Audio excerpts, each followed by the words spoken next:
Muy buenos días a todos, muy buenos días a la maestra Margarita Ontiveros y Sánchez de la Barquera, quien el día de hoy nos hablará sobre indicadores de la producción investigadora. La maestra Ontiveros estudió la licenciatura en Ciencias de la Comunicación en la Universidad en la UAM Xochimilco, obtuvo el grado de maestría en Comunicación y Tecnología Educativa por el Instituto Latinoamericano de la Comunicación Educativa. En el 2003 realizó una estancia en Francia para estudiar el uso de las TIC en la educación, becada por el CONACYT en París 5 y en el Instituto Nacional de Investigación en Pedagogía.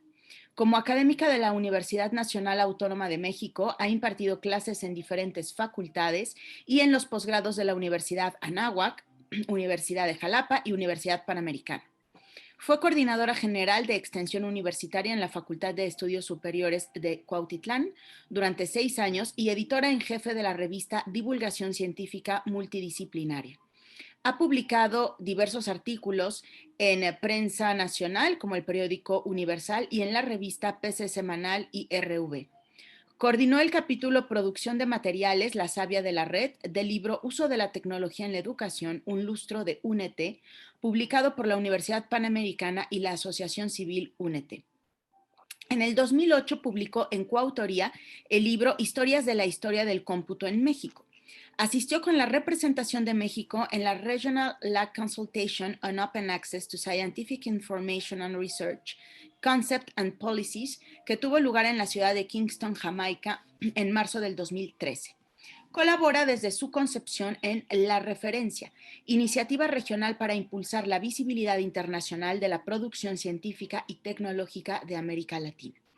Ha participado en las iniciativas de acceso abierto de México, fue coordinadora general del Consorcio Nacional de Recursos de Información Científica y Tecnológica, CONRICIT, del 2010 al 2019 y responsable del sistema de clasificación de revistas mexicanas de ciencia y tecnología del CONACYT. Desde abril del 2019 es directora general de Servicio de Consultoría de Valor Agregado SC, fundada hace 14 años, empresa orientada a ofrecer soluciones en el campo de la educación, ciencia y tecnología, primordialmente en proyectos de innovación en ciencia y tecnología. Sea bienvenida, maestra Ontiveros. Le agradezco enormemente esta participación en el coloquio doctoral 2020, cuyo público prioritario son los doctorandos. Tendremos aquí reunidos a 3 generaciones del doctorado en administración y algunos miembros del doctorado en humanidades. Muchísimas gracias. Bienvenida. Muchas gracias, Ana. Muchas gracias a los doctores, postulantes y sobre todo a la Universidad de Anáhuac por esta invitación. Se los agradezco mucho. Y bueno, espero que mi aportación en esto enriquezca pues el bagaje de conocimiento que sobre este tema tan importante pues todo científico debe tener, no importa del campo de la ciencia a la cual pertenezca, ¿no?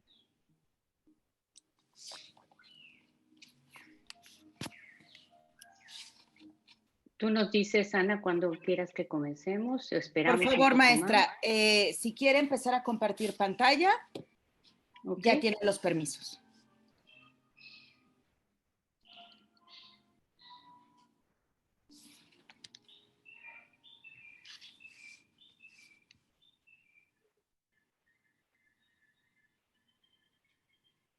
Correcto, ya estamos viendo bien la presentación. Perfecto, muy bien. Bueno, lo que vamos nosotros a revisar en este momento, a petición de lo que comenté con Ana, bueno, son los principales indicadores de la producción científica, los indicadores de valoración de las revistas científicas, algunas principales herramientas que sirven para consultar estos indicadores y muchos otros, las diferencias principales que hay entre lo que llamamos comúnmente un artículo científico o una revista científica y una revista académica, y bueno, pues algunas recomendaciones para fomentar la producción científica.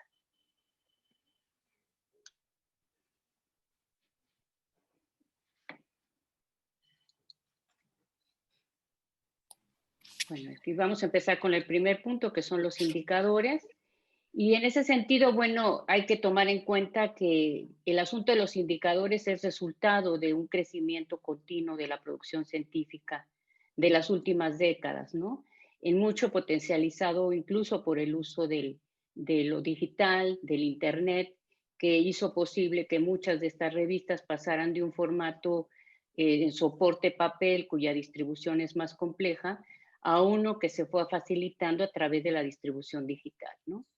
Esta información de producción científica se ha ido recogiendo a lo largo ya de varias décadas en lo que conocemos como bases de datos secundarias o bases de datos bibliográficas, que con el avance de la automatización, pues ha ido también evolucionando la manera de ir recopilando esta información y ha hecho que sobre todo el campo de la bibliometría y la generación de indicadores vaya ayudando, coadyuvando a medir los resultados de la actividad científica y tecnológica en diferentes niveles, ¿no?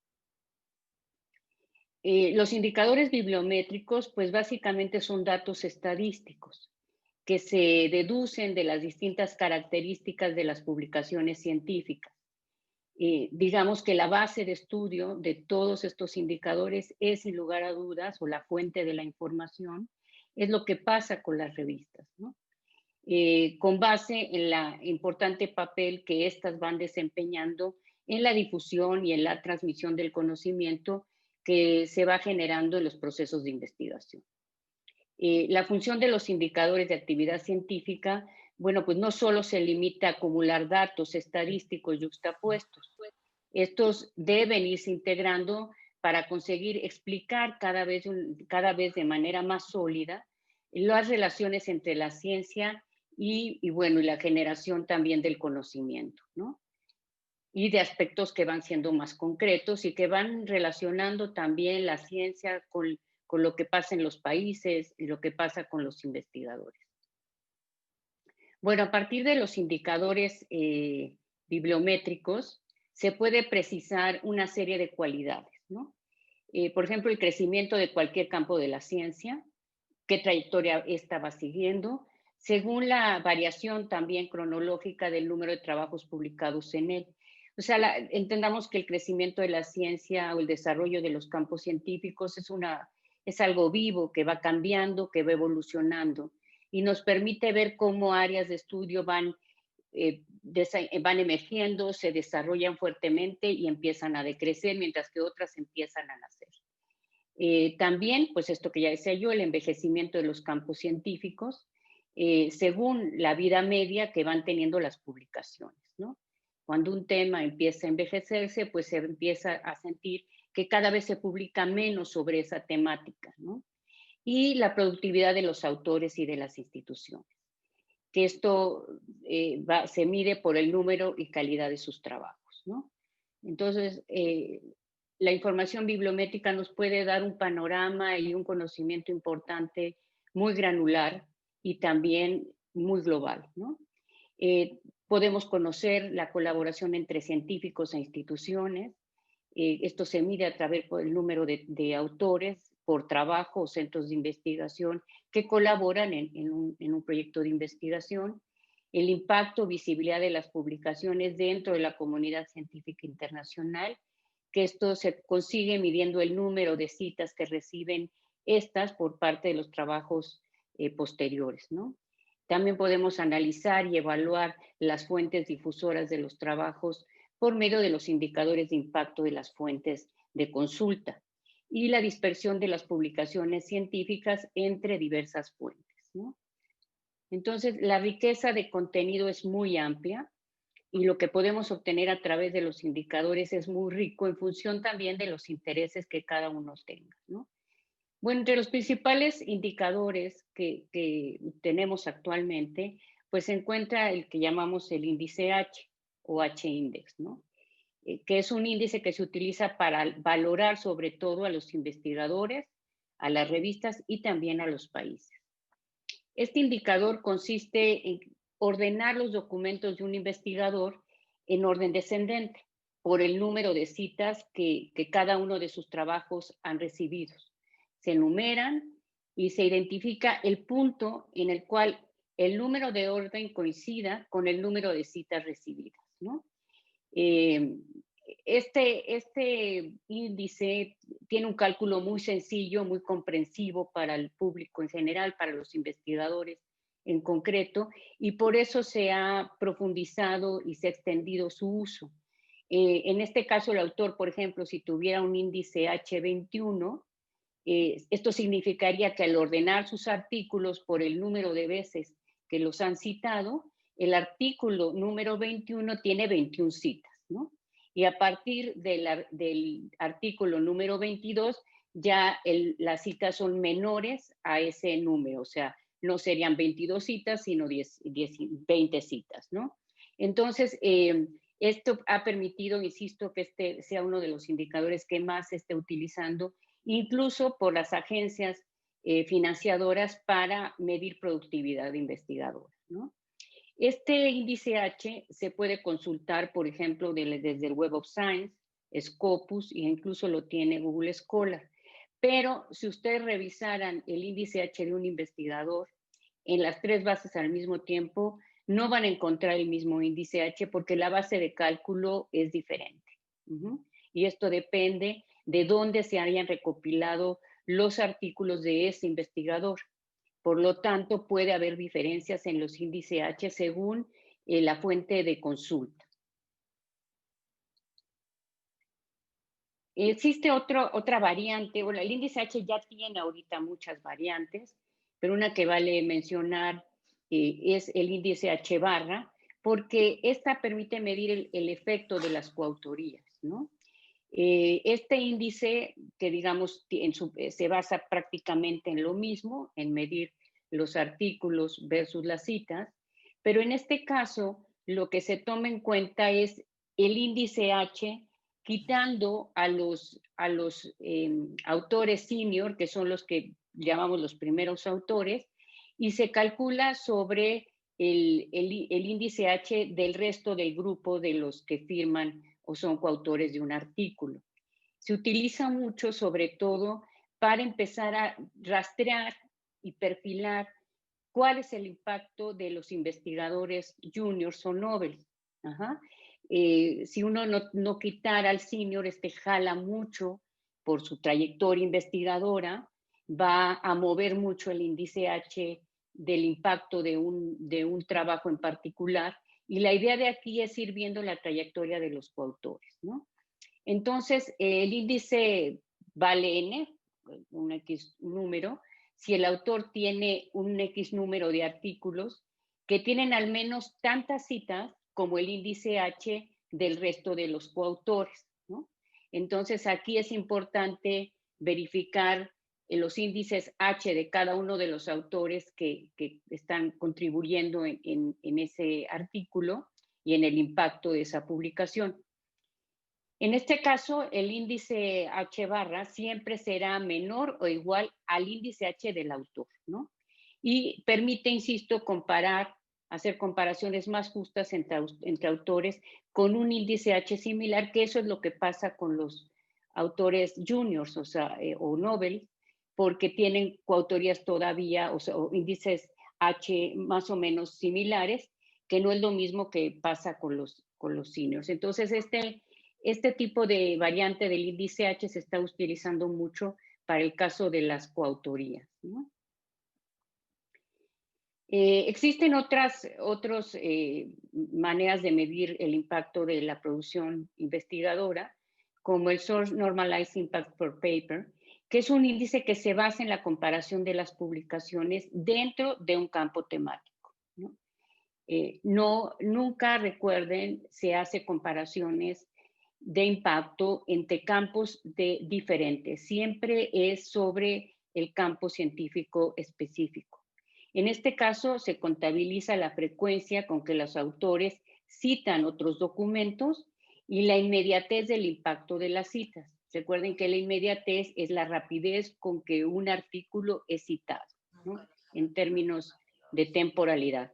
Y este índice o este índice pues se puede consultar, es uno de los que nos ofrece la base de datos de Scopus, que ustedes saben es de suscripción, ¿no? Ya ahorita veremos con un poco más detalle cómo funcionan estos indicadores. Bueno, ahora los indicadores que más se utilizan en caso de las revistas, que digamos, decía yo, son la base o la fuente de donde se extrae la información para ir revisando y viendo cómo se desarrolla la producción científica. Bueno, como siempre, el más conocido, el más criticado y el más cuestionado, pero también el más utilizado, es el impact factor o el factor de impacto que se encuentra o se localiza a través de la información que nos ofrece el Journal Citation Report, que es un índice, una base de datos comprensiva que se ubica dentro del corpus del Web of Science. Bueno, el impact factor lo que mide es la frecuencia con que los artículos de una revista por un periodo de 2 años han sido citados en el siguiente año. La fórmula de cálculo en realidad es muy sencilla. Es A igual a B sobre C, lo que significa que A es el factor de impacto de una revista X, pongamos por ejemplo en el año 2019. B será el número de citas recibidas por la revista, esta misma revista que estamos analizando en 2019, pero de los artículos que fueron publicados en el año completo 17 y en el año completo 18, no el 19. Son los 2 años anteriores. Y C es el número de artículos publicados en la revista en esos mismos 2 años, 2017 y 2018. Entonces, se utiliza como base toda la producción que se hubiera publicado en esos 2 años de esas revistas. Y bueno, esto se divide por el número de los artículos con la intención de corregir la ventaja potencial para aquellas revistas que publican muchos artículos o muchos trabajos en un solo año. Entonces, esto obviamente al tener mayor número de trabajos, la posibilidad de que esa revista tenga citas, pues se incrementa, ¿no? El impact factor es un índice, una fórmula que se creó para el Journal Citation Report, cuando antes era Thomson Reuters, hoy es Clarivate Analytics, y entonces forma parte, digamos, de los índices más utilizados por el Web of Science y por la mayoría de las agencias financiadoras de ciencia y tecnología e innovación para evaluar o valorar la producción científica de los investigadores. Por supuesto que al estar en el Web of Science, pues está dentro de una base de datos que solamente se puede consultar si uno está suscrito a ella, ¿no? Existen otros indicadores como el Eigenfactor que intentan dar unas variantes del factor de impacto.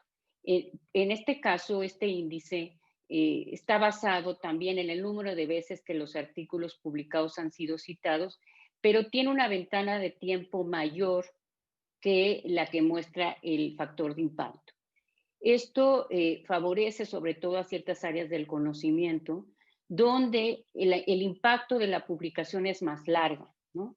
En el campo de las ciencias exactas y médicas y de la salud, el impacto de las publicaciones es más corto porque requieren un nivel de actualización muy rápido, ¿no? Y el ejemplo de lo que está pasando ahorita con el COVID nos da una idea muy clara de cómo en esos campos la ciencia requiere tener un ritmo de evolución muy distinto del campo de las ciencias sociales, ¿no? Entonces, el Eigenfactor es una manera de incorporar al factor de impacto una ventana de tiempo mayor, que esto es mucho más común en otros campos de la ciencia, sobre todo, insisto, en campo de ciencias sociales como historia, antropología, donde el uso de la información tiende a ser más largo.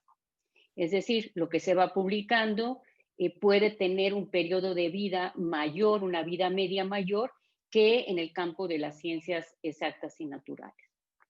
En este caso, las revistas se califican de acuerdo con el número de citas que reciben, ponderándose las citas de las revistas de alta clasificación para que contribuyan más al Eigen Factor que las de las revistas de baja clasificación. Es decir, si un artículo fue citado por una revista que es Q1, tendrá digamos, una valoración superior sobre el Eigen Factor que si esa revista o ese artículo hubiera citado por una revista Q4, ¿no?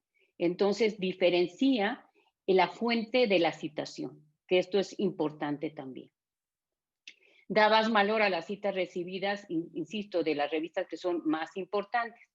Las revistas más importantes, pues, son aquellas que tienen una mayor cantidad de consultas y de citas, que normalmente son las que están en un nivel de, por ejemplo, en el caso de cuartiles, que son los cuartiles superiores como Q1, Q2, ¿no? El Eigen Factor es mucho más robusto que la métrica del factor de impacto y, insisto, se ha estado utilizando también, sobre todo en el campo de las ciencias sociales. El Eigen Factor se consulta, es un índice que tiene su propio sitio web y ustedes lo pueden consultar libremente porque es de acceso abierto, es de acceso libre. Entonces van a la página de eigenfactor.com y lo pueden consultar. Existen otros indicadores como el Simago Journal Rank, lo que se conoce como el SJR, que es un índice de impacto muy semejante al Journal Citation Report, pero es elaborado a partir no de la base de datos del Web of Science, del corpus de Web of Science, sino de Scopus, ¿no? Ya un poquito más adelante analizaremos las diferencias entre estos dos grandes bases de datos.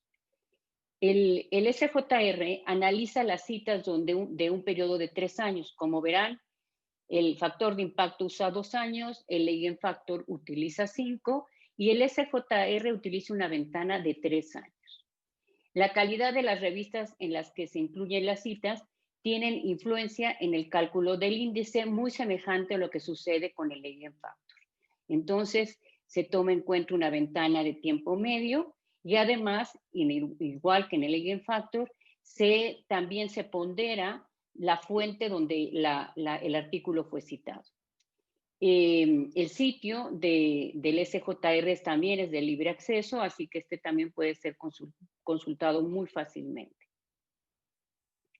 Existen otros índices adicionales a los que ya hemos visto, como el índice de inmediatez, que mide el número de los artículos publicados en un año y citados en ese mismo año.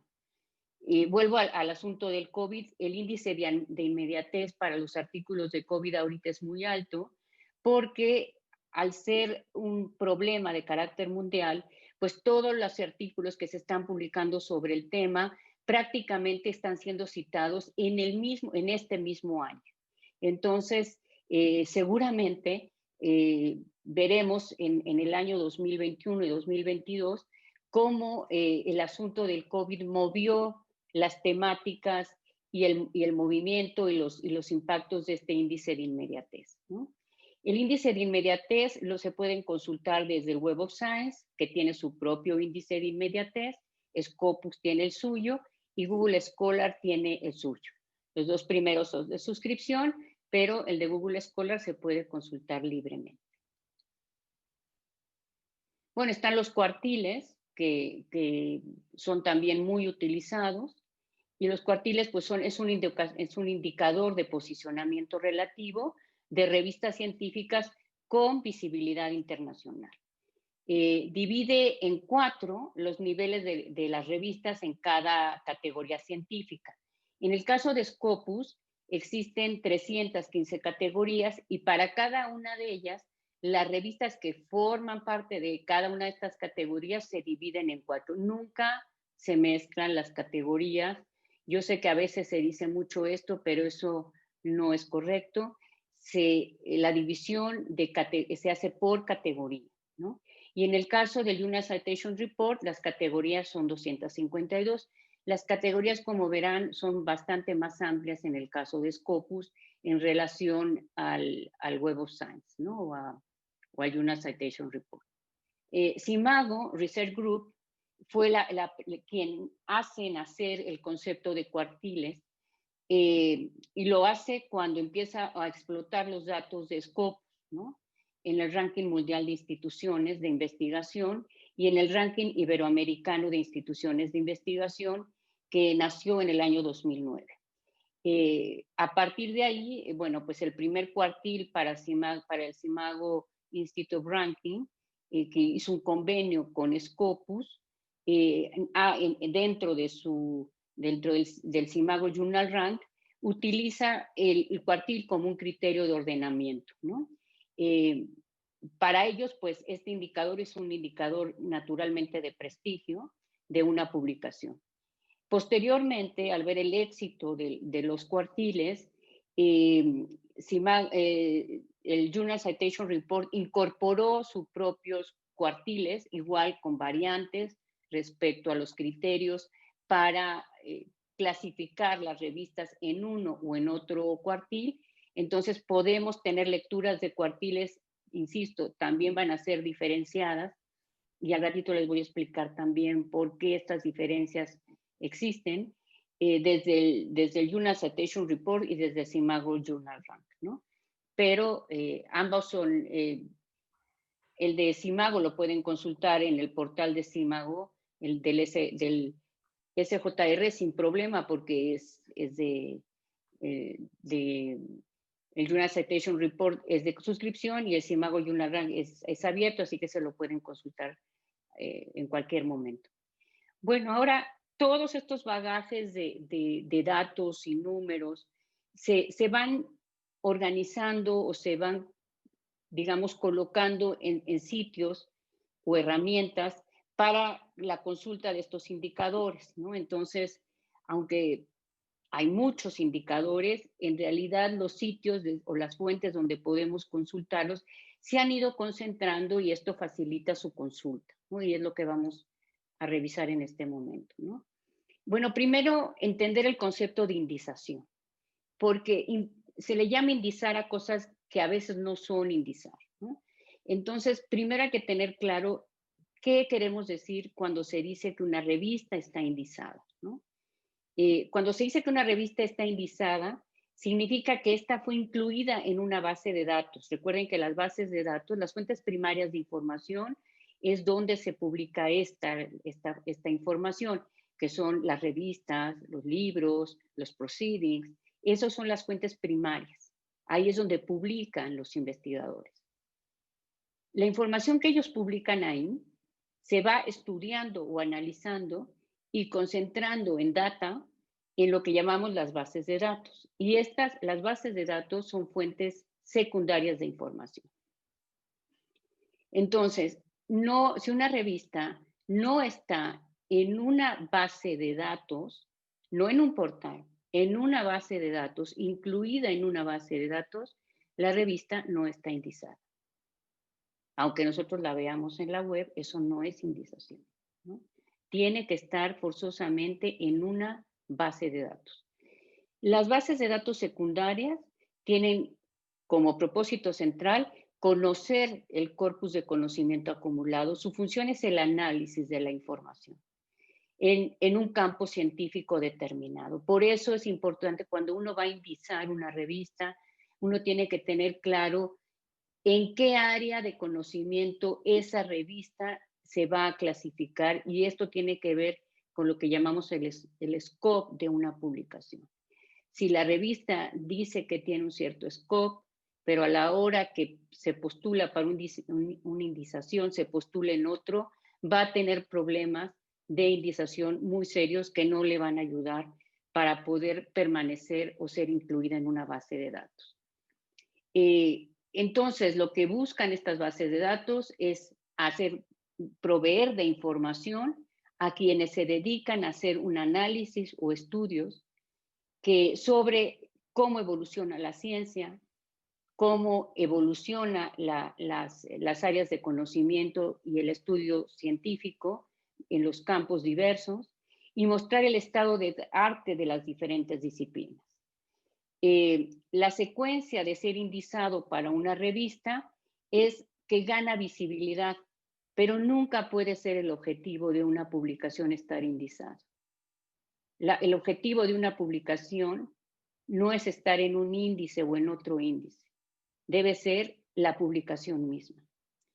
Estar indizado para una revista pues significa que forma parte de un conjunto de revistas o de medios de comunicación que discuten sobre una disciplina. Por eso, el área disciplinar en la cual las revistas están es importante. En el momento que una revista está dentro de un área disciplinar en un índice significa que va a formar parte de la conversación de lo que está sucediendo en ese campo disciplinar. Y eso es el ser de una revista, ¿no? De una revista científica, ¿no? Bueno, existen bases de datos que llamamos comprensivas y especializadas. Las bases de datos que llamamos comprensivas, las dos grandes bases de datos comprensivas a nivel mundial, sin lugar a dudas, son Scopus y Web of Science, que por su naturaleza son selectivas.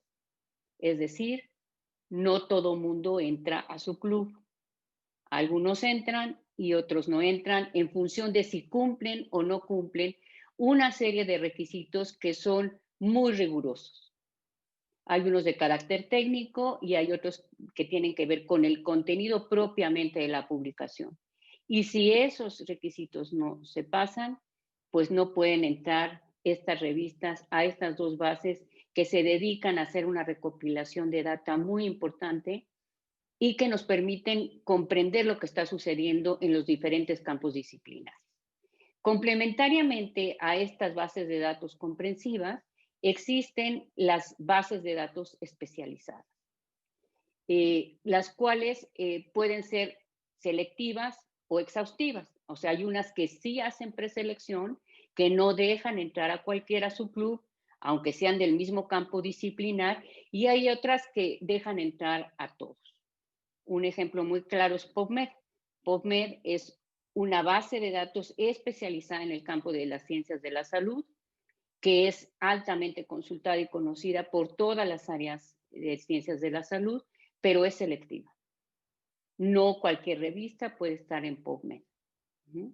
Y hay otras bases de datos que son mucho más, digamos, laxas en este sentido, y su función principal es ofrecerles un espacio a las revistas de un mismo campo de conocimiento, ¿no? Por ejemplo, antropología social, y pueden estar todas las revistas de antropología social. Y dejan a los autores o a quienes quieren consultar la información la selectividad de cuál es la revista a la cual van a consultar o tomarán sus artículos para citar. Entonces, estas son grandes diferencias entre los tipos de bases de datos y es importante tenerlas en cuenta porque cuando uno va a consultar una fuente de información, pues tiene que tener claridad de la calidad de la información que puede encontrar en esa fuente. Bueno, hablemos de la gran base de datos que es Web of Science, que es la más antigua, que recopila información de principios del siglo pasado, y inclusive lo empezó a hacer cuando todas las revistas básicamente eran impresas. Es una plataforma que ahora es de la empresa Clarivate Analytics, que integra una amplia colección de bases de datos bibliográficas, citas, referencias, de publicaciones de cualquier disciplina del conocimiento. Ciencia, tecnología, ciencias sociales y artes y humanidades. En el Web of Science encontramos todos los campos de conocimiento, pero, como veremos un poquito más adelante, no tendremos la misma calidad de información de datos de todas estas grandes áreas de conocimiento, por la naturaleza del propio Web of Science.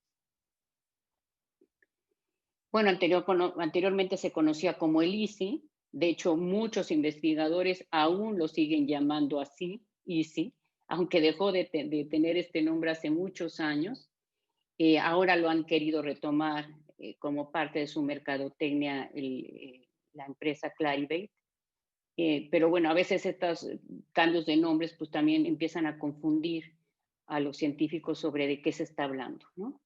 Eh, el EASY, Web of Knowledge, nació con el Institute of Scientific Information, que después, cuando empezó a hacer esta recopilación de revistas científicas, eh, lo compra Thomson Reuters, ¿no?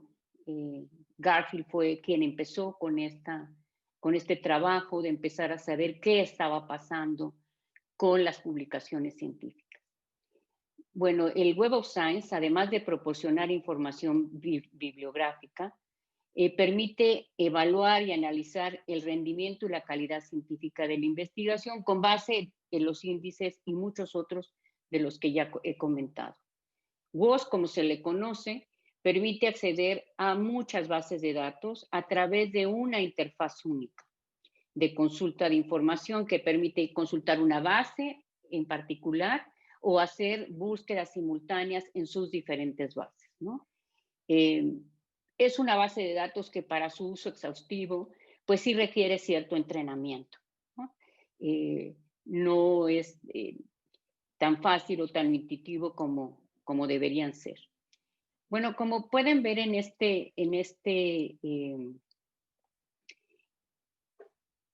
esta pirámide que yo les puse aquí, la gente se pregunta, bueno, pero ¿qué es el journal? ¿Qué es el WOS? ¿Qué es Es un mundo complejo el que ya ha ido construyendo WOS, pero bueno, esto dibuja más o menos cómo está integrado, ¿no? En la punta digamos, para la joya de la corona del Web of Science es lo que llamamos el Journal Citation Report, que en esta sección solamente se encuentra un grupo muy, muy selectivo de publicaciones científicas de muchísimo y de alto impacto, que son de las que se sacan los indicadores más importantes. Después hay otra parte que es lo que llamamos el Web of Science Core Collection, que además de incluir al Journal Citation Report, incluye otro tipo de publicaciones, ¿no? Alrededor de más de 12.700 publicaciones de alto impacto internacional, pero que ya no están en el Journal Citation Report, alrededor de 70.000 libros, resultados de investigación, que también pueden ser consultados en el Book Citation Index de manera individual o particular, y más de 120.000 conference proceedings, ¿no? Estas dos partes, el Journal Citation Report y lo que se llama la Core Collection del Web of Science, es la base más fuerte de donde se extrae la data más importante del Web of Science. Después, ellos han ido incorporando por una presión también de carácter mercadotécnico o mercadológico, bases de datos regionales a través de acuerdos que se han hecho con diferentes países. Y aquí es donde aparece el Cielo Citation Index. Estar en el Cielo Citation Index no significa que todos los que están en las colecciones Cielo están en el Cielo Citation Index. Solamente algunas revistas de las colecciones Cielo a nivel Latinoamérica están en el Cielo Citation Index. Y al estar en Cielo Citation Index, ahí sí están indizadas.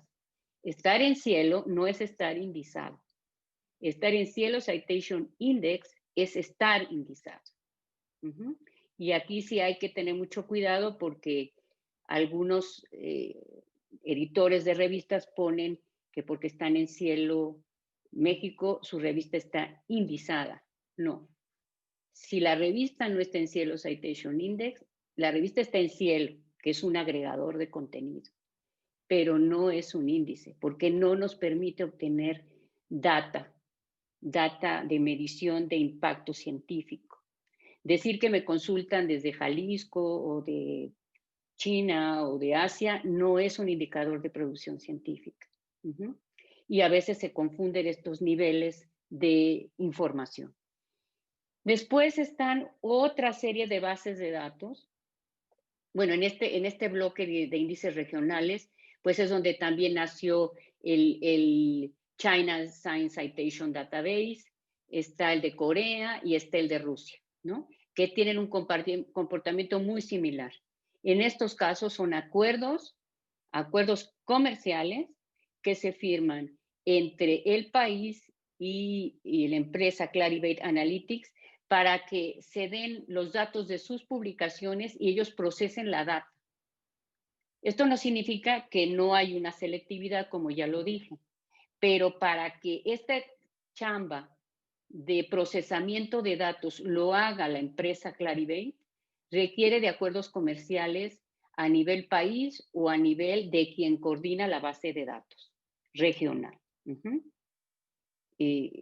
A veces estas cosas no se saben y se piensa que están todos y no, hay una serie de criterios y de cuestiones que esto ha sido, digo, yo pienso que es una cuestión buena para las revistas regionales, muy buena, pero pues sí tiene sus bemoles y sus particularidades, ¿no?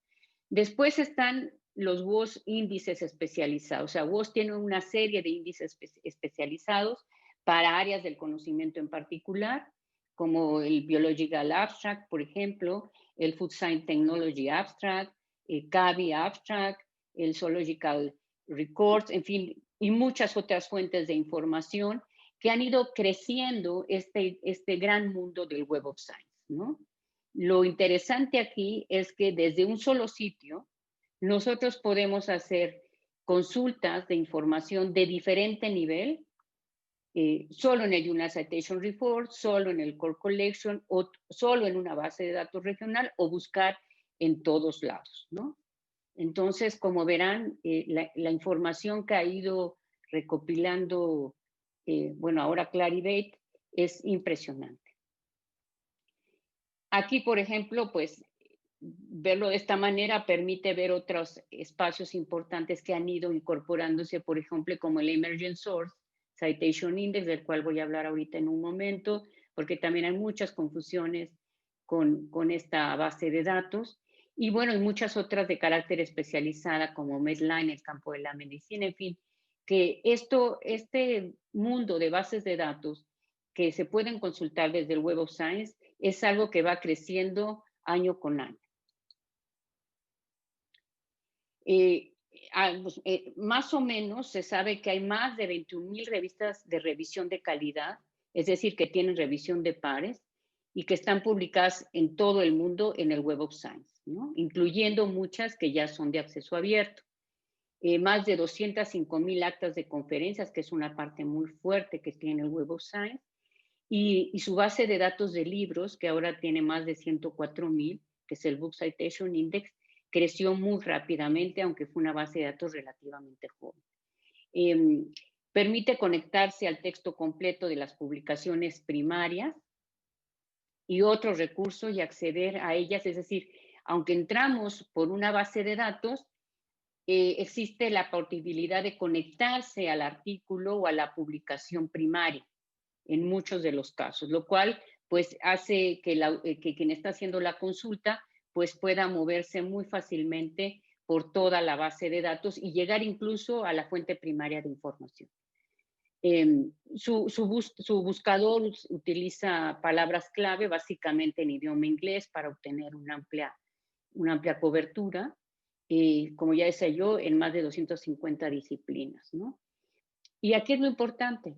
¿Por qué es tan fuerte la base de datos de Web of Science? Porque tiene información recopilada desde los años 1900. Es la base de datos más antigua y la que tiene la data más antigua y más completa. Esa es la verdad.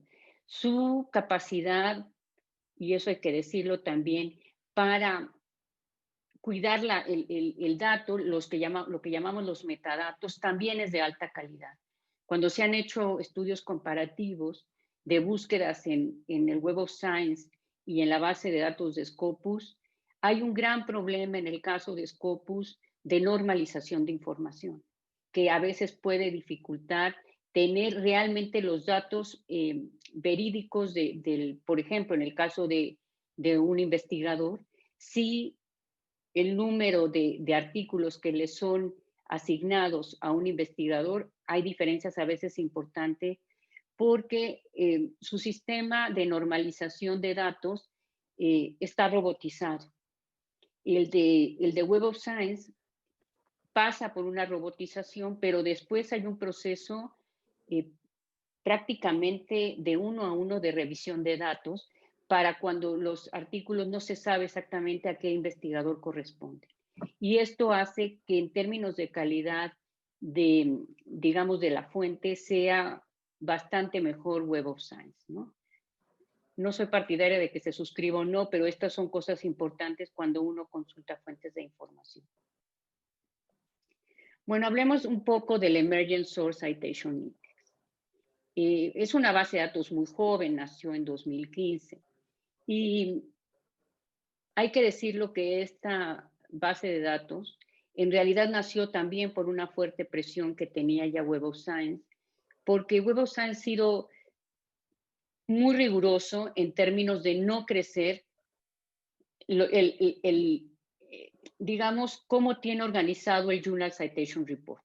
El Journal Citation Report, para obtener dato estadístico que para ellos resulta confiable, tiene un sistema muy escrupuloso en el cual, digo, puedo platicar todo esto porque, bueno, tuve la fortuna de estar un tiempo con las gentes de Thomson Reuters y también de Scopus y pude conocer cómo hacen estos análisis que no son de dominio público, pero que son importantes saber por qué a veces una empresa como estas pues toma una decisión de decir, pues yo no voy a crecer mi corpus porque puede generar deformaciones en los datos que yo voy a empezar a arrojar. Sin embargo, la presión también del público o digamos, de las áreas científicas o incluso de las propias agencias, pidiéndole a Web of Science que creciera el número de revistas que aceptaba. Lo que hizo Web of Science para no, digamos, mover sus indicadores fue nacer esta base de datos emergente, ¿no? Esta base de datos emergente o que se conoce como ESI, su objetivo nació para indizar las revistas que están en proceso de evaluación para ser integradas al WOS. Una de las cosas que más se le ha criticado a Web of Science es que muchas revistas postulan y pasa mucho tiempo y no se sabe qué pasó la postulación. Bueno, entonces ellos implementaron muchas cosas, unas partes más de logística y de comunicación con los editores de revistas, pero al final del día el problema seguía siendo el mismo. Las revistas eran rechazadas. Entonces lo que hizo Thomson Reuters, pero más bien ya lo implementó Clarivate, fue que a través del ESI iba a colocar ahí estas revistas que no lograban tener todavía el nivel de calidad suficiente y necesario para entrar realmente al Web of Science, ¿no? Entonces, incluye muchas revistas que están acreditadas en su disciplina, pero que difícilmente, y hay que ser honestos, van a estar en el Web of Science. Esto no significa que no pueda suceder, pero digamos, de 300 entrará uno, ¿no? Entonces, la posibilidad de entrar al WOS a través del Emergent Source es algo complicado, porque normalmente ahí ellos están colocando revistas que saben que corresponden a un área de conocimiento limitado, que a lo mejor es muy local, a lo mejor aún es muy limitado y por lo tanto nunca va a tener un impacto de carácter mundial, ¿no? Y al no tener un impacto de carácter mundial, la posibilidad de que su factor de impacto sea bueno, el necesario y mínimo para poder incorporarse al Web of Science, será complicado, ¿no? Entonces, ahí es donde han colocado a estas revistas y por eso es que, por ejemplo, en el caso de México, varias revistas que no habían logrado entrar al Web of Science, de repente les dijeron que estaban en el Emergent y las revistas creen que ya están en el Web of Science. No están en Web of Science. Están en un índice que se llama Emergent, que yo puedo consultar desde la plataforma del Web of Science, que son dos cosas distintas, ¿no? Y hay que decirlo, también la empresa juega un poco con estas confusiones, ¿no? Entonces, este ESI recoge publicaciones de importancia, sobre todo de carácter regional y de campos científicos emergentes. Algunos de ellos pudieran evolucionar lo suficiente para llegar a tener un factor de impacto importante, pero en su gran mayoría tienden a ser muy locales, ¿no? Sí tienen que cumplir con los requisitos más básicos, los que llama requisitos técnicos Web of Science, sí los tienen que cumplir.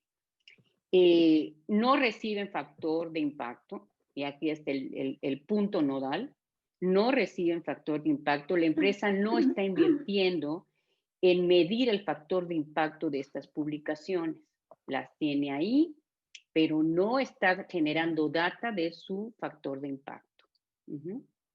Y al no tener factor de impacto, estas revistas del Emergent no podrán estar nunca en el Journal Citation Report. Esta es la realidad, ¿no? Que a veces la empresa no les explica claramente a los editores de las publicaciones, ¿no? Sus citas, sin embargo, sí pueden ayudar a incrementar la citación de una revista que esté en el Journal Citation Report. Es decir, si una revista de Emergent cita una revista que está en el Journal Citation Report, le van a contabilizar esa cita a esa revista del JCR, pero a la inversa no. Bueno, además será difícil que una revista del Journal Citation Report cite una de Emergent, ¿no? Insisto, esto ha permitido a Clarivate ampliar su cobertura, y de hecho así lo dice, ahora ya tenemos más revistas.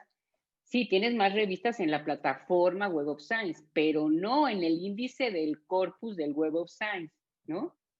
Bueno, en la última medición que yo hice, rebasaban ya las 6,300, ¿no? Al principio crecieron mucho y ahorita han ido como estabilizándose más, ¿no? Bueno, pues la joya de la corona, como ya lo comenté, es el Journal Citation Report, que es realmente lo que ha dado prestigio y lo que ha consolidado al Web of Science, ¿no? Todos los datos del Journal Citation Report, por supuesto que están integrados en el Web of Science. Se utiliza muchísimo esta herramienta para evaluar las principales revistas del mundo. Se utiliza por muchísimas agencias también. Mide el impacto de una revista en función de las citas recibidas, por los artículos publicados y recogidos en el Science Citation Index, que es el índice de ciencia, pero también en el Social Citation Index. El único que tampoco recibe citas, aunque está en el Web of Science, es el de humanidades. Recuerden que el WOS, el corpus de WOS tiene tres índices importantes, el de ciencia, el de sociales y el de humanidades. Sociales y ciencia sí tienen citas y sí pueden estar las revistas en el Journal Citation Report.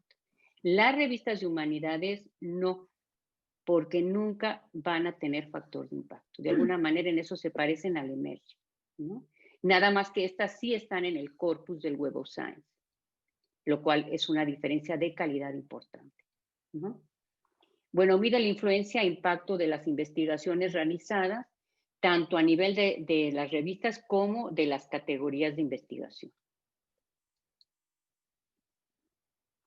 El JCR muestra también las relaciones entre las revistas que citan y las que son citadas, ¿no?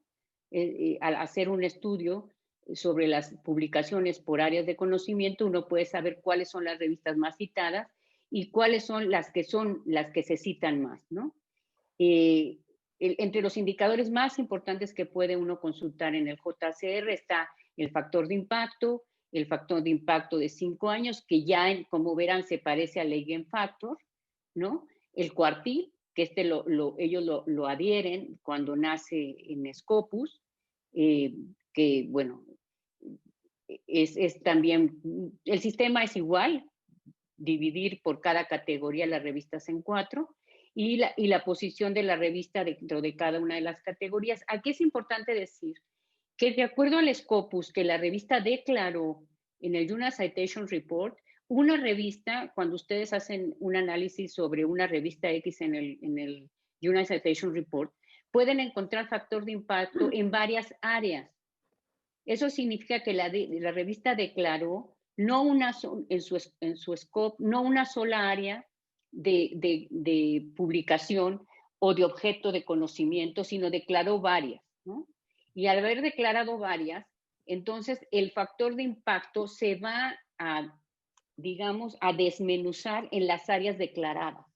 Si declaró 3 áreas para publicar artículos de 3 áreas diferentes, el factor de impacto se va a desgranar en esas 3 áreas. Por eso es que las revistas tienden a ser súper especializadas para que todos los factores de impacto recaigan sobre un área específico. Entre más multidisciplinaria sea una publicación, sus factores de impacto se van a desgranar más y la posibilidad de posicionarse bien se va a diluir. Estas son estrategias que deben contemplar las revistas cuando deciden un área de conocimiento, que a veces, sobre todo en Latinoamérica, no se toma mucho en cuenta, ¿no? Pero que les va a pegar en sus indicadores. Bueno, el JCR tiene algo que se llama el Citation Overview, que no es otra cosa que una herramienta que permite el cálculo de las citas para nosotros decidir qué queremos ver. Por ejemplo, una selección de artículos o los artículos de un autor específico o todos los artículos publicados de una revista en un X año. Este tipo de cosas de selectividad de lo que quiero leer nos lo permite esta herramienta que está dentro del JCR. La afiliación de los autores y sus perfiles y también de las instituciones, ¿no? Aquí, ojo, también muchas instituciones tienen problemas porque no existe una norma o una política institucional que obligue a los autores a citar a la institución de la misma manera, y cuando se recoge la productividad científica de una institución, resulta que se medio recoge porque le han puesto tantos nombres diferentes a la institución que aparecen disgregados los artículos y sus impactos en función de los nombres que le pusieron a la institución. Ejemplo, si en un instituto de la Universidad Nacional Autónoma de México le ponen UNAM, el otro le ponen Universidad Nacional Autónoma de México, otro le pone Instituto de Ingeniería, Universidad Nacional Autónoma de México, el otro le pone el nombre de la UNAM en inglés. Para la base de datos son 4 instituciones diferentes.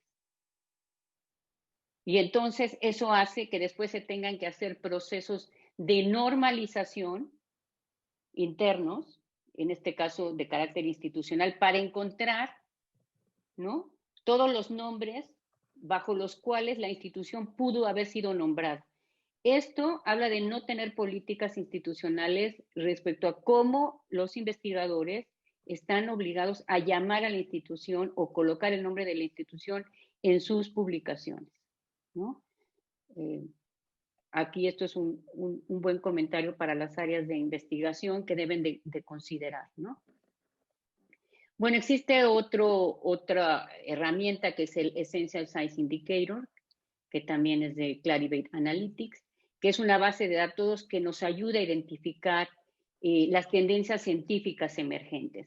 Por ejemplo, ustedes que son estudiantes de doctorado, o cuando uno tiene estudiantes de doctorado y va a decidir pues qué tema de investigación quieren que empiece o desarrolle un estudiante, el tener este tipo de herramientas ayuda mucho porque permite identificar las tendencias científicas por área, de tal manera que un estudiante realmente puede trabajar en un proyecto de investigación de envergadura internacional y encontrar nuevos campos de conocimiento que ya se salgan un poco de lo tradicional y que realmente ayuden a posicionar el trabajo de ese autor, pero también de la propia institución, ¿no?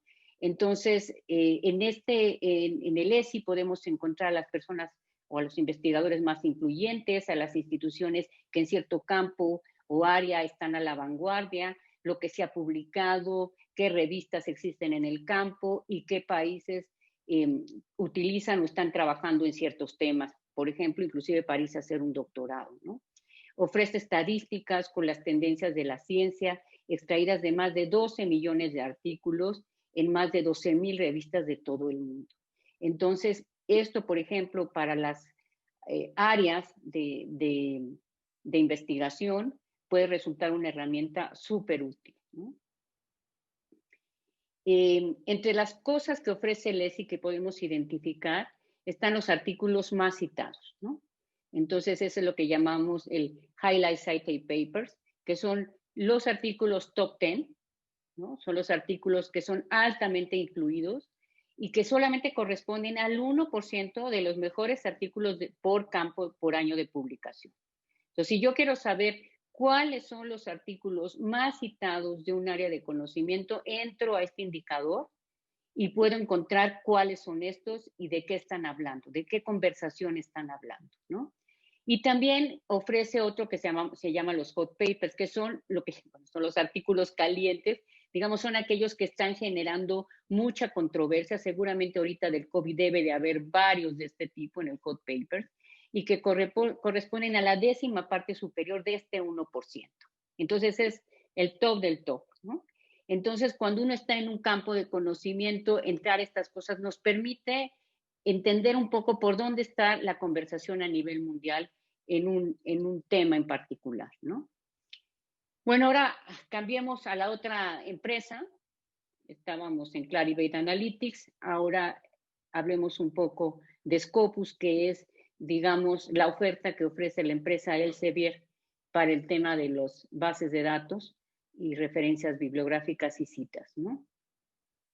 Obviamente también se basa en literatura peer review y permite realizar, al igual que el Web of Science, diferentes opciones de búsqueda. Búsqueda por documento, por autor, por afiliación. Tiene un sistema de búsqueda avanzada para usuarios que son más expertos y que quieren construir búsquedas más complejas, ¿no? En eso, digamos, las dos herramientas son muy buenas, ¿no? Al igual que el Web of Science, ofrece un Citation Overview, que en este caso permite el cálculo de las citas por una selección de artículos, todos los artículos de un autor específico, las publicaciones de un año de una revista en concreto, también los perfiles de autores. Como verán, se parecen mucho en términos de herramientas de búsqueda. Ojo, aquí el chiste o la diferencia está en la base de datos, en lo que estoy buscando. La base de datos de Web of Science es una base de datos muy robusta y muy antigua. Por lo tanto, las búsquedas se pueden ir a muchos años que Scopus no puede recoger. Para revistas, por ejemplo, del caso de las ciencias sociales, puede ser mucho más rico a veces hacer estas búsquedas en el Web of Science si uno lo que quiere es irse muy atrás, muchos años atrás en una búsqueda, si está haciendo uno una revisión histórica, puede resultar mucho más rico hacerlo en el Web of Science que en Scopus, porque la base de datos de Scopus es una base de datos más reciente, ¿no? Pero, por otro lado, Scopus ofrece mucho más categorías y tiene muchas más revistas. Entonces, en uno ganamos en amplitud y en otro ganamos en profundidad. Por eso cuando dicen, ¿cuál es mejor? No, es qué necesitas buscar. Y con base en tu necesidad particular, podrá serte más útil una o la otra. No es que sean en lugar de, pues, ¿no? Más bien es que uno tiene que tener claro qué es lo que está buscando para ver cuál de las herramientas puede ser la que más nos pueda servir, ¿no? Bueno, Scopus ofrece algo que llama el Journal Analyzer, que es una herramienta para evaluar el rendimiento de las revistas científicas. Y ofrece diferentes gráficas. Lo que tiene la base de datos Scopus, que hay que decirlo, es que sí ha cuidado mucho el asunto visual. Entonces, permite mucho la visualización gráfica de los datos, y esto pues gusta mucho y hace muy accesible la información para usuarios no expertos, ¿no? Entonces, por ejemplo, el número total de citas recibidas por un año de una revista, o el número de artículos publicados en un periodo de tiempo, o el número de citas dividido por el número total de artículos publicados. En fin, puede uno hacer diferentes tipos de búsquedas, e inclusive puede uno hacer un análisis transversal de los mismos factores de búsqueda en 10 revistas simultáneamente, cuando uno quiere hacer una comparación entre publicaciones, ¿no? Y todo esto, pues igual, se consulta dentro del mismo plataforma de Scopus, ¿no?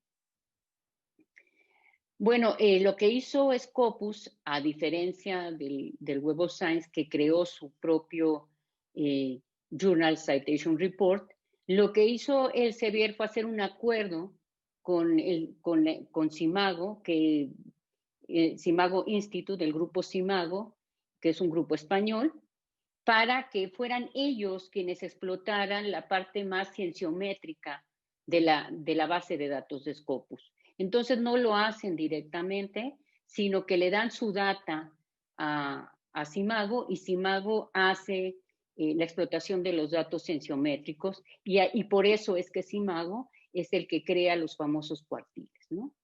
Entonces, el SJR, como se llama, el Simago Journal and Country Rank, es una base de datos que incluye las revistas y los indicadores científicos, insisto, a partir de la información que les proporciona la base de datos de Scopus. Cuando uno encuentra problemas de normalización en el SJR, normalmente significa que están en la base de datos de Scopus, porque ellos no pueden mover la data, la pueden explotar, la pueden desgranar, pero no pueden cambiar la data. Entonces, si hay un problema de normalización de una revista o de una institución, significa, y esto es importante, que el problema está desde la base de datos de Scopus, ¿no? Los indicadores del SJR pues se utilizan mucho igual para evaluar y analizar publicaciones científicas, y bueno, pues la plataforma desde su nombre, debe su nombre, como ya lo dije, a los trabajos que desarrolló el grupo Simago, ¿no? Y que sigue desarrollando. Este acuerdo entre Simago y Scopus, bueno, pues data de los años, desde 1996 comenzaron a hacer digamos, esta mancuerna, y le ha permitido dar más valor a las revistas que tienen un alto prestigio, ¿no? Insisto, yo creo que el gran éxito de Simago pues fue el asunto de los cuartiles, y utilizan para su cálculo, o sea, para todos los cálculos que utiliza Simago, utiliza el algoritmo de PageRank de Google, ¿no? Y esto le dio mucha riqueza y le dio un valor propio a esta base de datos, ¿no? En el SJR, para sus cálculos, contempla todos los documentos existentes de la revista, no solo los artículos citables, como hace el Journal Citation Report, ¿no? Entonces, toda la tipología documental que ha sido publicada es considerada, ¿no? Entonces, nos ofrece indicadores diferentes. Ya comentaba yo antes que tiene 26 áreas y 305 categorías, o sea, está más desgranado que las categorías del Web of Science y del Journal Citation Report. La búsqueda principal permite combinar, por ejemplo, áreas con países, ¿no? Por eso es que ellos añadieron lo de Country Rank. Para Simago fue importante empezar a entender las relaciones entre el desarrollo de la ciencia, o por lo menos expresarlas numéricamente, entre lo que sucede en el desarrollo de la ciencia por las áreas, las regiones y los países, ¿no? Ese es digamos, el fuerte, o donde ellos han querido poner el acento, en emplear indicadores que permitan ir revisando y construyendo estas relaciones, que también tienen que ver con el Producto Interno Bruto que los países dedican a la ciencia, ¿no?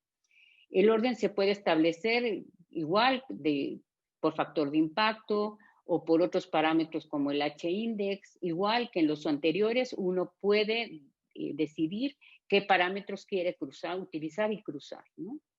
Bueno, otro que es muy conocido, muy amplio y cada vez más querido por los investigadores es el Google Scholar Metrics, que es una herramienta pues típica de Google, que ha permitido ir estableciendo un índice de impacto de las revistas científicas a través del recuento de citas que va localizando Google Scholar, ¿no?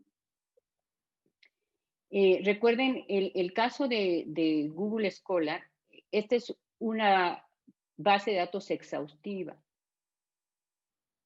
Y cuando quiero decir exhaustiva me refiero a que no es selectiva. Entonces, a Google no le interesa decir, pues estas son de mucha calidad y estas no tantas. Todo lo que está ahí lo agarra. Esto es bueno y es malo. Porque cuando se quiere utilizar el Google Scholar Metrics como un sistema de valoración de calidad, vamos a tener problemas. Porque no es, no hay, o sea, no le importa si la revista sigue peer review, simplemente la ve y si alguien la citó y la consultó, le pone. Pero no diferencia sobre la calidad de la publicación. Esa se la deja al factor de popularidad, que en este caso para ellos son, pues la citó, la nombró, dijo, pues debe ser importante.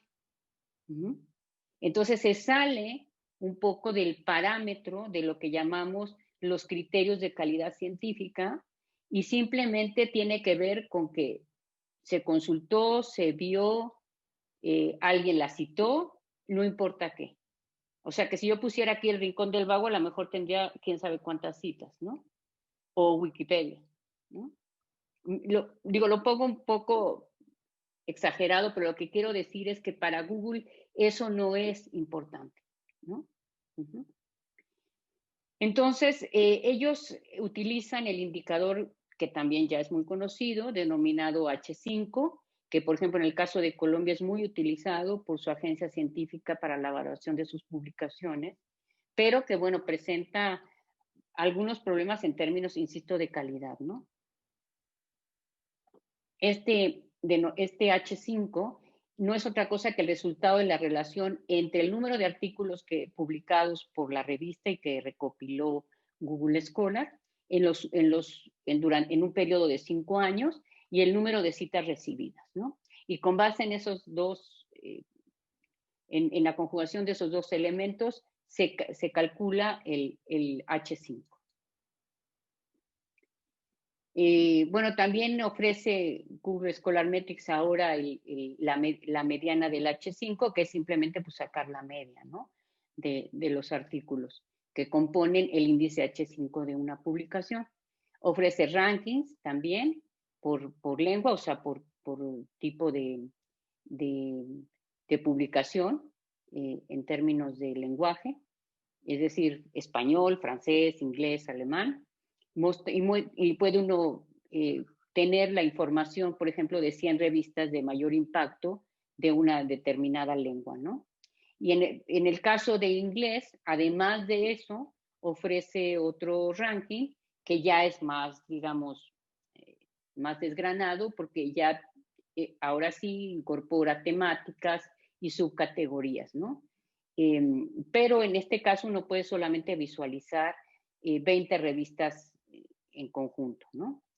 Y son las 20 revistas con el mayor índice H5 y a estas las categoriza y las subcategoriza, las pone temáticas y subcategorías, ¿no? El Google Scholar es muy, muy conocido, muchos investigadores colocan ahí ya su producción, indizada o no indizada, incorporada en revistas científicas u de otro tipo, pero han ido colocando ahí mucha de su información para ir, digamos, enriqueciendo su índice H, ¿no? Su índice H5. Bueno, existen otras plataformas que también vale la pena cuando uno está queriendo encontrar lugares donde ofrezcan información, a lo mejor ya no tanto con criterios WOS o criterios Scopus. Y en eso, bueno, esta plataforma es muy interesante que se llama Publish or Perish. Es de acceso libre. Y este sitio ofrece muchas citas en bruto, ¿no? Que uno puede igual con ciertos criterios de búsqueda ir encontrando información diferenciada. Por ejemplo, número total de artículos, el número total de citas, los promedios de citas por artículo, las citas por autor, artículos por autor y citas por año. La riqueza de esta, o lo interesante de esta plataforma, es que lo hace con criterios que no tienen que ver, insisto, con los intereses WOS o los intereses Scopus, ¿no? Entonces, de repente, cuando uno quiere comparar ciertas cosas o tener una información adicional, vale la pena echarle una mirada a este tipo de bases de datos que tienen un fin o una orientación, yo diría, mucho más académica, ¿no? Ofrece 3 variantes del índice H, por ejemplo, el aumento anual medio del índice H, han trabajado mucho sobre el índice H, las tasas de citas ponderadas por edad, en fin, creo que puede ser interesante a veces salirse de estas dos grandes bases de datos y hacer consultas por otro tipo, utilizando otro tipo de información. Bueno, voy a hacer un rápido recuento de Cielo porque creo que vale la pena, porque se dice, estoy indizado en Cielo. Cielo no indice, Cielo es un agregador. Lo que hace Cielo es tomar una publicación y si cumple ciertos criterios que para ellos son importantes, la incluye en su portal, ¿no? Pero no es un indicador porque, como ya comenté, no genera indicadores bibliométricos y no genera indicadores cienciométricos. Simplemente están ahí. Con el marcado que ahora se exige en Cielo, es porque aquellas revistas que tienen posibilidades de estar en el Cielo Citation Index requieren de ese marcado de máquina para que puedan ser procesadas por la base de datos o los criterios que utiliza Web of Science para digamos, procesar información. Pero en estricto sentido, una base de datos que dice que está en Cielo o que está en Redalytics, esas están agregadas a, son agregadores de revistas, como lo es en términos comerciales EBSCO, son agregadores de información, son fuentes de bases que llamamos o fuentes de información terciarias, es decir, las fuentes secundarias son bases de datos, las fuentes primarias son las revistas, los libros, los proceedings. Y donde yo puedo consultar información que publican otros, son fuentes terciarias de información. Y en ese caso los agregadores son fuentes terciarias, son facilitadores de visibilidad de la información. ¿Por qué en su momento Cielo y Redalytics fueron tan importantes? Porque cuando en América Latina la mayoría de las revistas no estaban en formatos digitales, sino en formatos físicos, ellos subían los PDFs a a una plataforma y los visibilizaban. Pero no son autores, no son editores de publicaciones, tampoco generan información, digamos, datos bibliométricos o cienciométricos, y lo que hacen es dar visibilidad a lo que hacen terceros. Son importantes, sí, pero no son índices, son agregadores.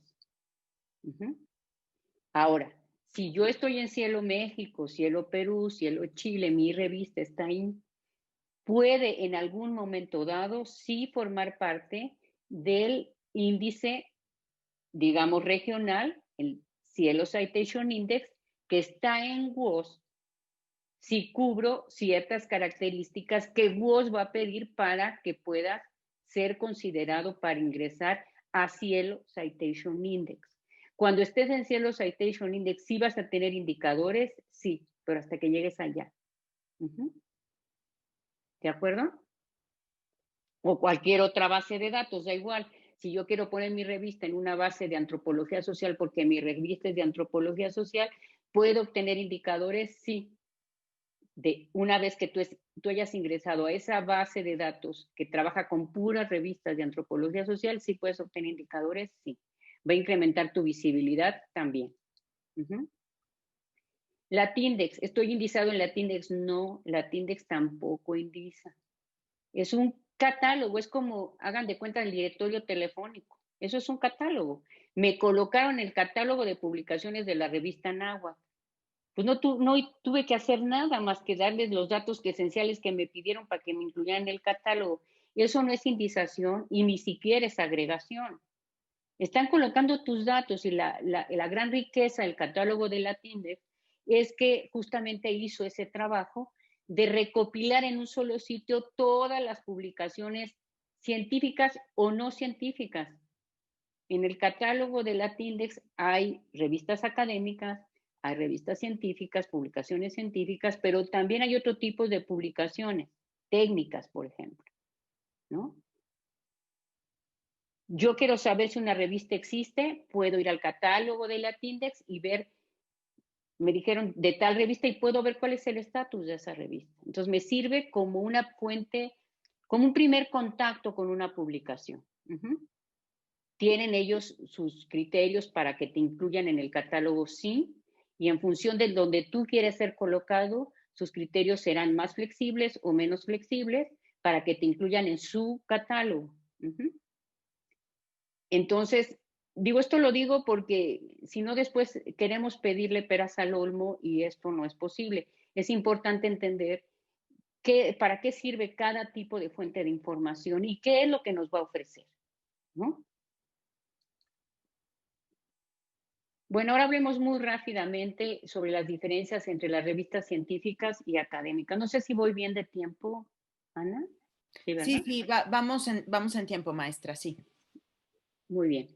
Bueno, obviamente una revista científica, pues ante todo es una publicación periódica en la que se intenta recoger el progreso de la ciencia en un campo o área específica, ¿no?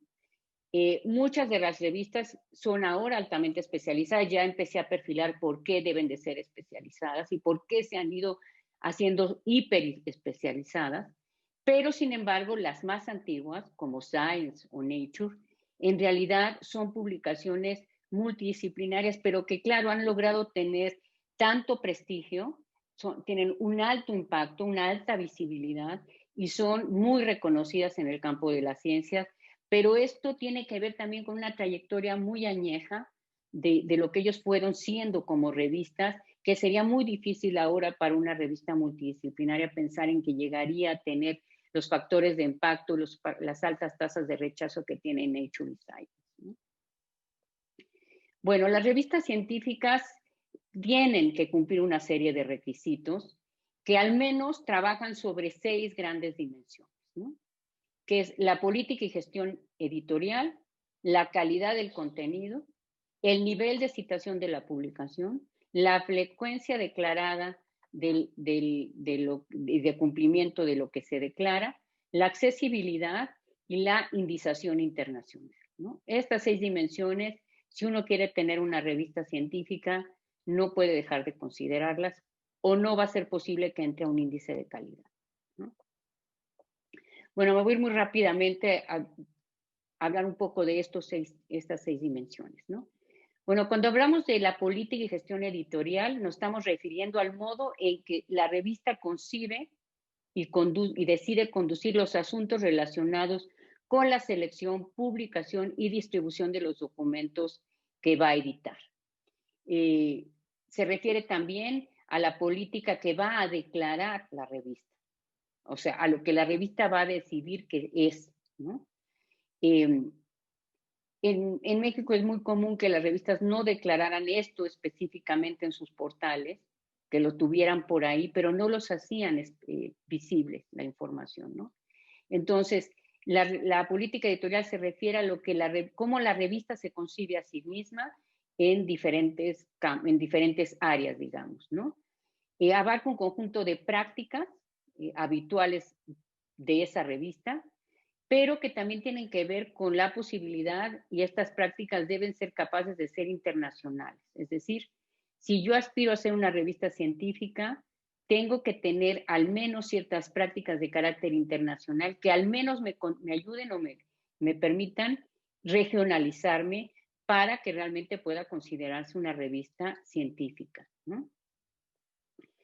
Debe coincidir lo que declara la revista con su comportamiento a lo largo de lo que ella publica y hace. O sea, lo que una revista científica busca ser un canal de confianza para una comunidad determinada, ¿no? Ese es su fin, ese es su objetivo. Yo quiero publicar información, investigaciones de un campo específico de conocimiento y quiero que mi revista sea referente en este campo. Para que sea referente, quienes la van a consultar y a citar deben sentir que hay confianza de que lo que se está publicando ahí es de alta calidad y es confiable la información que se lee y tiene que ser confiable para que después ese investigador decida citarlo. Si no tiene confianza sobre el contenido de la publicación, no lo va a citar. Entonces, por eso deben ser canales confiables de comunicación de un campo disciplinar, ¿no? Y para que eso suceda, pues lo que publica la revista, el contenido, la manera en que se organiza, debe de darle confianza a sus pares, ¿no? Y aquí es donde hablamos del famoso scope de una publicación. El scope no es otra cosa más que lo que la revista declara como objetivo de ser. Es una revista que va a publicar investigación de qué campo. Cuando declaran, es una revista de una institución, ojo, la revista no, aunque la patrocina una institución, la función, la razón de ser de la revista no es porque es de la institución. Primero es con quién quiero hablar, ¿no? Después a quién pertenezco, ¿no? O sea, si lo viéramos en un periódico, el periódico dice que publica información nacional e internacional, después dice que es del Grupo Reforma. Sí, sí lo va a decir, pero su función principal no es decir a quién pertenece, sino que le tiene que hablar primero a los pares. En el scope es donde la revista va a decir quién es su comunidad disciplinar y el alcance de esa comunidad disciplinar. Si yo declaro una comunidad disciplinar y después publico artículos de otra comunidad disciplinar, ojo, mi scope está mal o lo que estoy publicando o estoy aceptando artículos que no debería aceptar. Y cuando mi revista sea valorada para indización, no voy a pasar los primeros filtros. Debe de haber congruencia entre el scope de la revista y lo que la revista publica. Entonces, bueno, digamos que hay una serie de criterios que debe de reunir cualquier política de gestión editorial de una publicación científica, que es el propósito de la publicación. O sea, ¿para qué? La comunidad científica que quiere atender, con la que se quiere comunicar. El campo o los campos científicos que cubre, ojo, aquí es lo que yo les decía, entre más campos científicos abran, la contabilidad de citas por cada uno de ellos se va a diluir.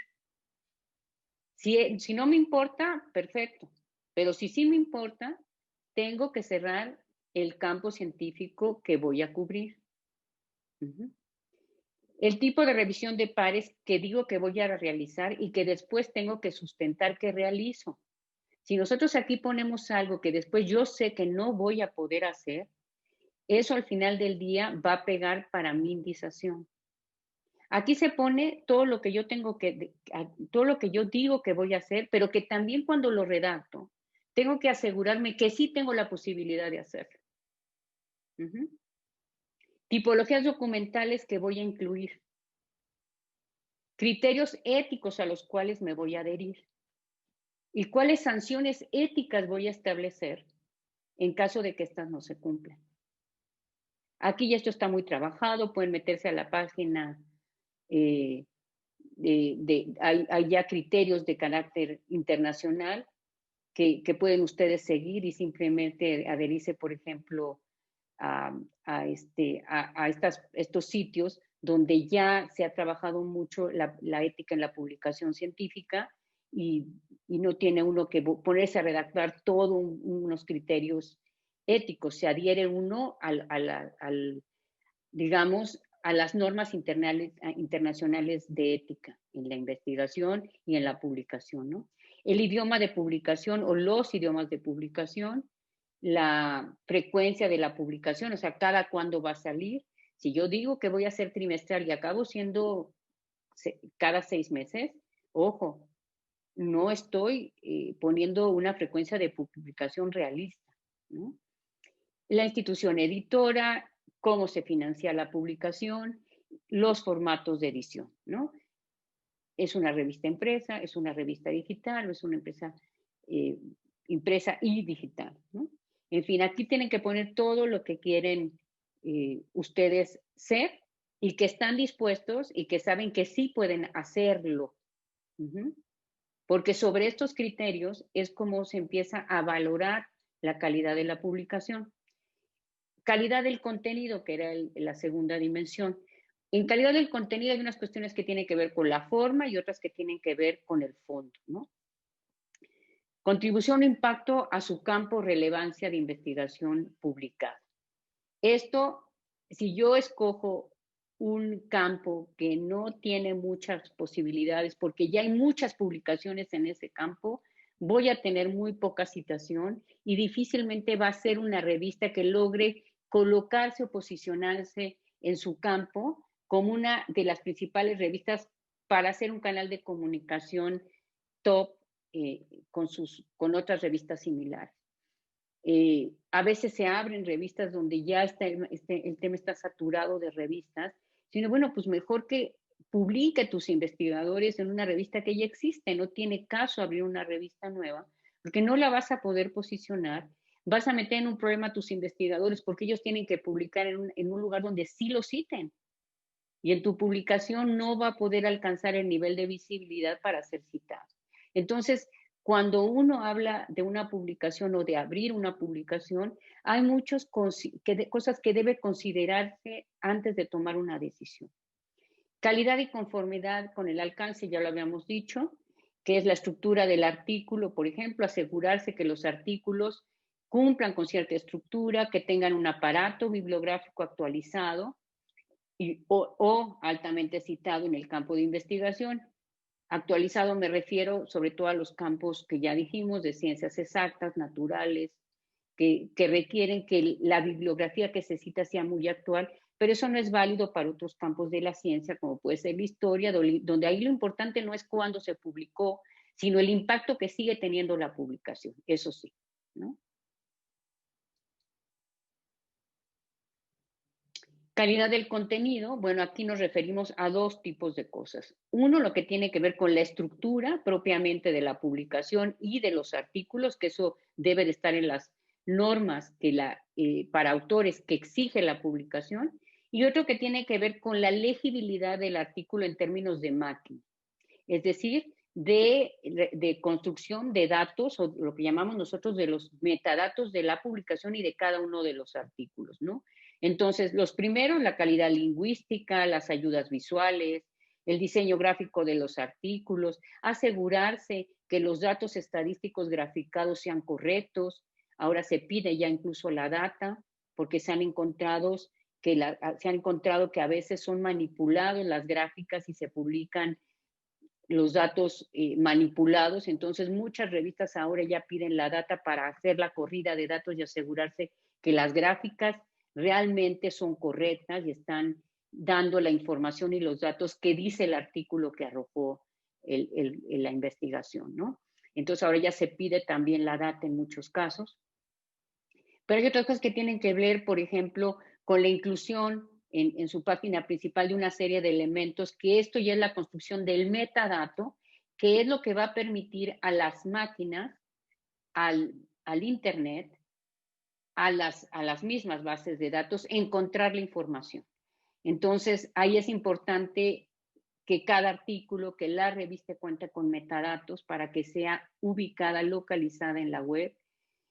Empezar a trabajar el asunto de los DOIs, que es el número identificador de los artículos, que facilita su localización en cualquier punto, independientemente de lo que pase con la publicación. Y esto es una protección para los investigadores, exigir y asegurarse que sus artículos tengan DOIs.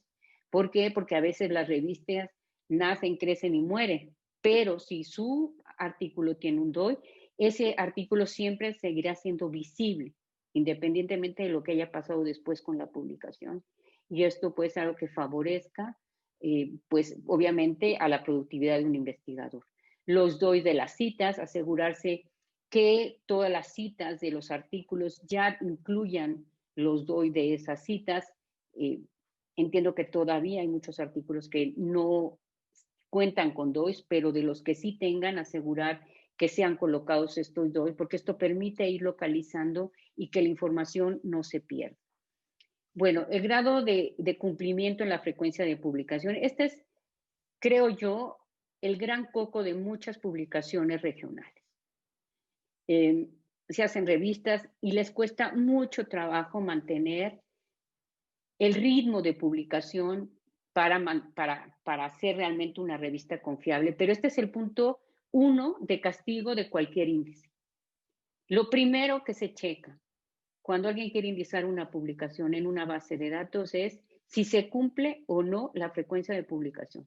Ya no checan, si no la cumple, ya no van a checar ninguna otra cosa más. ¿Por qué es tan importante la frecuencia de publicación? Porque permite realmente a esa revista estar en el top de las que van sacando lo último en un campo de conocimiento, lo más actual en un campo de conocimiento. Si una revista dice que es trimestral y sale cada 6 meses, quiere decir que seguramente empezará a publicar artículos que ya se envejecieron y que cuando salen a la luz, a lo mejor artículos similares ya se publicaron en otras revistas y entonces no van a recibir citas. Esto es lo peor que le puede suceder a un investigador, que mande, postule un artículo y este se quede ahí a vivir el sueño de los justos en una publicación que no lo acaba de procesar, ¿no? Entonces, cuando ustedes postulen sus artículos, ojo, chequen primero cómo es la frecuencia de publicación y si es confiable el nivel de ritmo de publicación al cual van a postular su artículo o correrán el riesgo de que se los publiquen 3 años después, ¿no? Las bases de datos compresivas, esto lo monitorean muchísimo, ¿no? ¿Por qué? Pues porque necesitan asegurar que realmente las revistas que van a indizar sean medios de comunicación confiables en la comunidad científica a la cual se dedican. Y como ya dije, es la primera causa por la cual las bases de datos rechazan revistas, sobre todo latinoamericanas, aunque sean de muy buena calidad. Bueno, otra cosa importante, chequen el tiempo de aceptación, revisión y aprobación. Si es demasiado corto, puede existir la posibilidad de que no se esté llevando a cabo la revisión de pares. Y si es demasiado largo, significa que la revista seguramente no está bien organizada. Un promedio de 6 meses es más o menos lo que debe tardarse una revista que está bien gestionada entre que recibe el artículo y lo publica. Bueno, otra cosa que ayuda o que, bueno, cualquier revista de buena calidad tiene un gestor. No, una revista de buena calidad científica no se gestiona a través de correos electrónicos. Todos tienen gestores.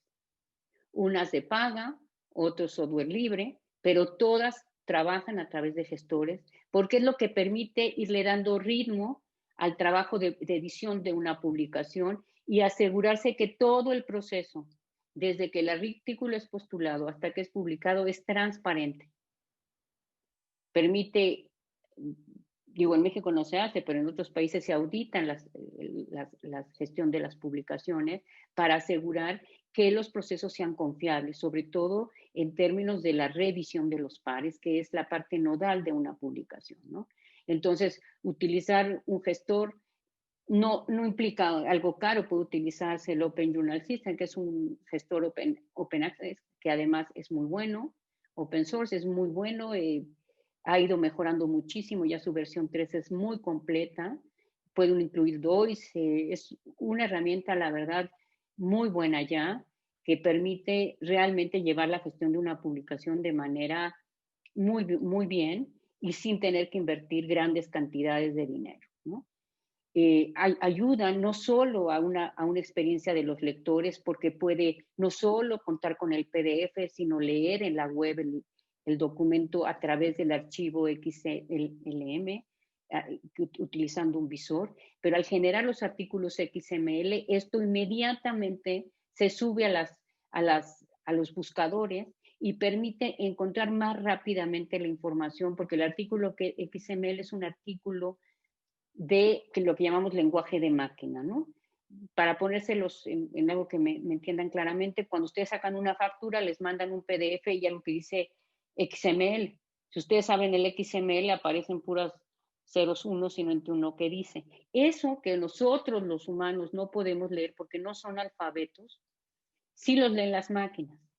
Lo que hace el XML de un artículo es pasar al lenguaje máquina el artículo y permitir que lo procesen rápidamente los buscadores. Entonces, facilita la accesibilidad de la publicación. Y esto se puede hacer a través de estos gestores, ¿no? Bueno, ya decía yo esto de la accesibilidad, que es una condición importante y necesaria para la citación hoy en día, ¿no? Si un artículo quiere ser citado, tiene que asegurarse que su publicación o su artículo sea accesible, no solo desde el punto de vista del lenguaje humano, sino del lenguaje de máquina, que es el que va a permitir su transmisión en la red, en la web, ¿no? Para esto, bueno, pues el contenido web de una publicación debe tener en su página, el home de una publicación científica, pues debe tener cuidado con la usabilidad, la disponibilidad de la información también en otros idiomas para fomentar la internacionalización del contenido. A veces esto no es necesario porque si el contenido es muy regional o muy local, pues seguramente ponerlo en otro idioma puede ser no necesario. Esto dependerá del tipo de revista a la cual nos estemos refiriendo, también los alcances que quiera tener la revista, pero si se quiere decir revista científica, aunque sea regional, debe de proveerle a los autores que sus contenidos, que sus artículos van a ser accesibles. Bueno, eso sería, digamos, las características más importantes de las revistas científicas, ¿no? Las revistas académicas tienen otra vocación muy distinta. Se confunden o a veces una revista académica que resultó muy buena dentro de una institución, de repente alguien quiere hacerla científica. Ojo, esto es muy complejo, es muy difícil y es como haber construido un triciclo y después quererlo hacer una motocicleta. Esto nunca acaba bien, ¿no? O sea, por eso es importante que si uno tiene una buena revista académica y está cumpliendo su función, la deje como tal, ¿no? Esa es y si quiere una revista científica, bueno, hacer una revista científica, bueno. Entonces, las revistas académicas normalmente pues tienen una portada sencilla, que indica claramente la información básica del título, el volumen, la edición, el nombre de la institución o organización que es la responsable de la publicación, ¿no? Tiene ciertas características que, bueno, uno puede identificar que se trata de este tipo de publicaciones. Son casi siempre de carácter institucional, tienen un público institucional, es decir, a quien quieren llegarle es más institucional que pares de áreas de conocimiento o de áreas de investigación. Su objetivo es más formativo que de investigación. La editorial suele ser casi siempre una prensa universitaria o institucional, suelen ser multidisciplinarias y su propósito principal suele ser el de introducir a los estudiantes en procesos de investigación-publicación. Por eso es que en muchas de las universidades, en las áreas de investigación, tienen este tipo de publicaciones. No son revistas científicas, no nacieron con esa finalidad, nacieron como una manera didáctica de ir permitiendo a la comunidad de una institución hacer un ejercicio de investigación-publicación. Pero eso es una cosa muy distinta que hacer un canal de comunicación con una comunidad disciplinar. Suelen ser menos rigurosas en el proceso de revisión y no cumplen muchos de los requisitos que ya vieron que exigen las revistas científicas, porque no es su vocación, no nacieron para ello y por lo tanto no les podemos pedir que hagan eso. Generalmente se publican semestralmente y algunas en formatos de anuario. La cantidad de artículos suele ser irregular de número a número, así como las tipologías documentales de producción no citable que aparecen y desaparecen según lo que van recibiendo y que van a ir publicando, ¿no? Bueno, hasta ahí terminaría con las publicaciones académicas. Es muy común, insisto, que buenas revistas académicas después el director o el rector las quiera hacer de investigación para que entren al catálogo de publicaciones de CONACYT, pero les juro que esto nunca ha salido muy bien y se los digo por experiencia.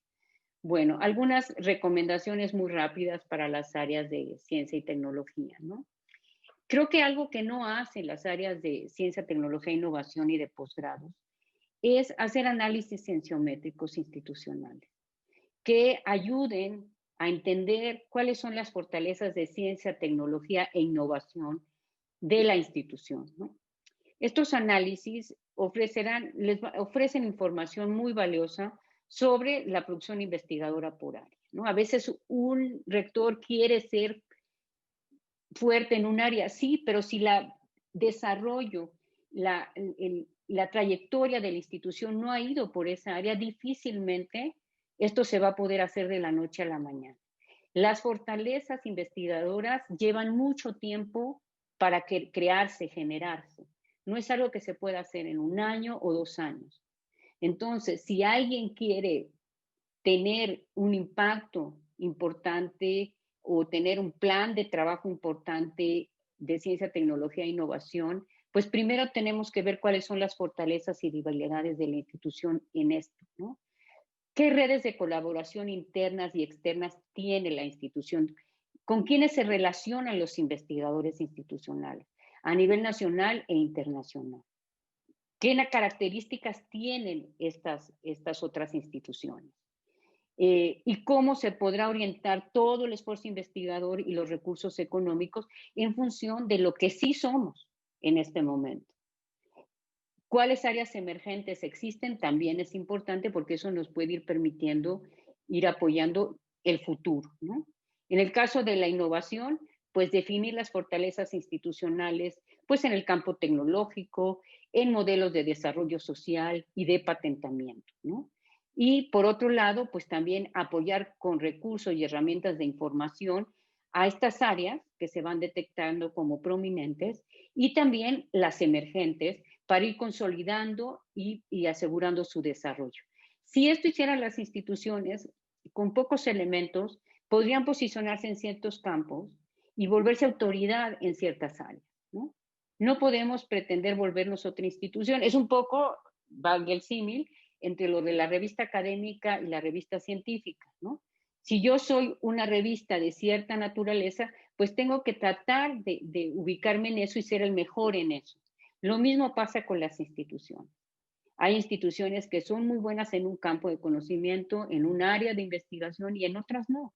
Bueno, esas son las que hay que apoyar. Eso no significa que las otras no se apoyen, pero sí entender que ante una necesidad o limitación financiera, pues tendré que plantear prioridades y establecer criterios para que, por un lado, pueda ayudar a las áreas que sí están, digamos, se detectan como prominentes y hay investigadores importantes, y por otro lado, ir coadyuvando a estas otras emergentes con una visión, pues digamos, con un mapa de ruta, ¿no? Bueno, eso yo creo que serían mis comentarios. Aquí les dejo algunos sitios que vale la pena que revisen, que tienen que ver con cosas que comenté. Comentaba yo sobre los sitios de ética en la publicación. Ahí les recomiendo mucho que busquen COPE, como se conoce, que es el Committee of Publication Ethics, que tiene muy normado todo el asunto de la ética en la publicación científica y puede ser de importancia adherirse cuando uno tiene revistas para asegurar que estas, bueno, pues sigan siempre normas éticas, ¿no? Y pues yo ahí terminaría mi presentación. Muy bien, Muchas pues gracias. muchísimas gracias, maestra. La verdad ha sido interesantísimo el panorama. A mí me parecía fundamental que los estudiantes de doctorado tuviesen este panorama que nos ha planteado pues con mucha precisión y con la debida amplitud. También porque hay que conocer el tipo de fuentes que incorporamos en las investigaciones doctorales en atención a su pertinencia y a la actualidad de las mismas a través de la selección que se realiza en los arqueos bibliográficos, porque si no, son trabajos de investigación que nacen viejos, que nacen Exactamente. desactualizados. Y esto únicamente se puede conseguir precisamente teniendo al menos un conocimiento básico de bibliometría y de cómo atender a la actualidad de las publicaciones, con lo cual yo le agradezco enormemente la exposición.